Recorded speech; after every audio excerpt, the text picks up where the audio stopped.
বরিশাল মহানগরের বাসিন্দাদের পানির সমস্যা দীর্ঘদিনের। প্রতিদিনের চাহিদা প্রায় 7.5 কোটি লিটার পানি, কিন্তু চাহিদার অর্ধেকও যোগান দিতে পারছে না সিটি কর্পোরেশন। অথচ এ সমস্যা সমাধানে 2010 ও 2011 সালে বরিশালের কীর্তনখোলা নদী তীরবর্তী বেলতলা ও রূপাতলীতে দুটি শোধনাগারের নির্মাণ কাজ শুরু হয়। 1 কোটি 60 লাখ লিটার করে পানি শোধন করার ক্ষমতা সম্পন্ন শোধনাগার দুটির নির্মাণ কাজ শেষ হয় 2016 সালের জুনে।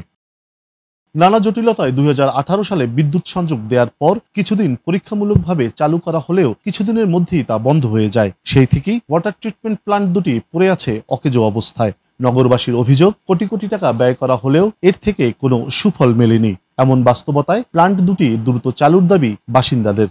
আমরা শহরে থাকি, কিন্তু আমাদের খাবার পানির অভাব। কলস পানিও আমরা আজ পর্যন্ত আমরা পাই নাই কেউ। বরিশাল শহরে পানীয় জলের যে সাপ্লাই সেটা হচ্ছে 7 কোটি লিটারেরও বেশি, কিন্তু বর্তমানে 3 কোটি লিটার পানি সাপ্লাই হচ্ছে। ফলে শহরের জনগণ এই অত্যাবশ্যকীয় পানির ক্ষেত্রে খুব সমস্যা পড়ছে। নাগরিকদের পানির চাহিদা পূরণ ও ভূগর্ভস্থ পানির উপর চাপ কমাতে চলতি বছরের নভেম্বরের মধ্যেই প্ল্যান্ট দুটি চালু করা হবে বলে জানিয়েছেন বরিশাল সিটি কর্পোরেশনের প্রধান নির্বাহী কর্মকর্তা।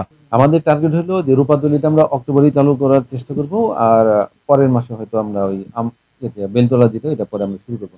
আমরা মোটামুটি অক্টোবর নভেম্বরের ভিতরে আমরা উৎপাদনে চলে যাবো।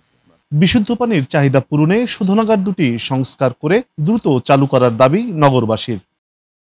মিথুন সাহা, বৈশাখী সংবাদ, বরিশাল।